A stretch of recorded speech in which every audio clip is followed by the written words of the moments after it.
Ya, Assalamualaikum warahmatullahi wabarakatuh. Semoga tetap sehat di rumah ya. Oke, pada kesempatan kali ini saya akan membahas satu tema yang terbaru ya. Tapi sebelumnya, coba simak gambar berikut ini. Nah, ini adalah satu gambar yang ada di koran-koran ya. Mesti kalian pernah baca, entah berita apapun itu. Ada gambar dan kemudian di bawahnya ada keterangan kecil ya, ada keterangan kecil, kata-kata kecil yang hanya 1, 2, atau bahkan hanya 3 kalimat saja. Nah, pada kesempatan kali ini kita akan membahas apa sih kata-kata tersebut ya, dengan satu judul yaitu caption. Oke, caption istilah lainnya adalah cutline. Is the text that appears below an image ya. Jadi caption itu adalah teks yang berada di bawah image ya, yang fungsinya untuk menjelaskan kondisi dari image tersebut atau dalam kejadian tersebut. Nah, ketika kita membuat satu caption untuk suatu gambar, minimal ada 5 syarat yang perlu kalian penuhi ya, perlu kita penuhi. Yang pertama adalah supply specific information ya. It should be supply specific information. Maksudnya gimana? Maksudnya adalah si gambar tersebut kita jelaskan informasinya secara spesifik. Tentu saja ini harus menghadirkan pertanyaan 5W1H ya. What, apa kejadiannya, atau who, siapa yang melakukannya, kemudian when did it happen, kemudian where did it happen, dan seterusnya dan seterusnya. Kemudian yang kedua, use the present tense ya. You have to use the present tense. Kamu harus menggunakan present tense. Karena apa? Karena di sini menjelaskan peristiwanya pada saat itu dan sekarang juga masih berlaku karena lihatnya di foto tersebut. Jadi menggunakan present tense. Kemudian yang ketiga, menggunakan complete sentence ya, complete sentence. Jadi ada subjek, ada verbnya, kemudian ada objeknya. Karena setiap kalimat itu harus mengandung subjek dan verb paling tidak ya. Kemudian dituliskan secara deklaratif ya, deklaratif.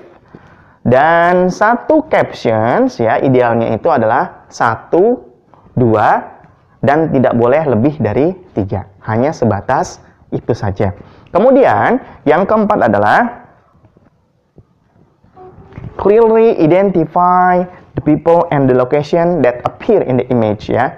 Jadi harus menjelaskan secara ini ya, secara jelas ya, siapa sih orang yang ada di foto itu ya, siapa sih orang yang ada di foto itu. Dan ingat, nama kadang kan penulisannya beda-beda, dan kita harus spesifik ke nama tersebut. Contoh misalkan kayak saya, Ahmad Fauzi.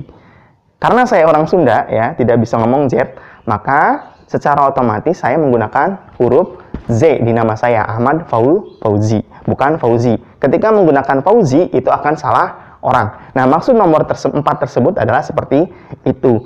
Kita harus menuliskan secara benar dan secara pelafalannya tidak salah gitu ya. Kemudian, yang kelima ya, if more than one person ya, jika lebih dari 1 orang, kita harus mengklasifikasinya mulai dari bagian kiri ke bagian kanan, from left to right ya. Nah, contoh misalkan ada 3 orang ya, 3 orang, 1, 2, 3. Nah, kita menjelaskannya siapa yang dari kiri tersebut, kemudian baru ke tengah dan baru ke yang kanan. Nah, sekarang pertanyaannya, gimana kalau semisal itu ternyata berkelompok? Nah, ketika berkelompok ya, kita hanya menjelaskan kepada notable people. Notable people itu maksudnya gimana? Orang tertentu saja ya. Contoh misalkan grup A saja, atau hanya menggunakan baju tertentu saja gitu ya. Nah, ada beberapa catatan ketika kita membuat satu captions ya. Yang pertama, never give personal feelings ya. Jadi kita tidak boleh memberikan pendapat perasaan pribadi kita. Contoh misalkan saya, oh ini orangnya kasihan gitu kan, kemudian oh ini orangnya saya merasa kok kayak gitu banget. Nah, itu nggak boleh gitu ya. Kemudian yang kedua adalah avoid descriptive terms that interpret personal feeling ya. Jadi kita tidak boleh mendeskripsikan keadaan kondisi seseorang yang di dalam foto tersebut. Contoh misalkan ada seorang foto yang mana orangnya itu terlihat sedih gitu kan. Kita menuliskan orang tersebut terlihat sedih. Tidak boleh ya. Jadi kita harus biarkan si pembaca yang mendeskripsikan kondisi foto tersebut ya. Nah, coba sekarang disimak contoh yang saya berikan ini. Nah, kurang lebih seperti itu kan, hanya 1 atau 2 kalimat saja ya. Cukup singkat ya. Ya, cukup singkat ya. Dan kita akan kembali di topik yang akan datang ya. Tetap semangat. Assalamualaikum warahmatullahi wabarakatuh.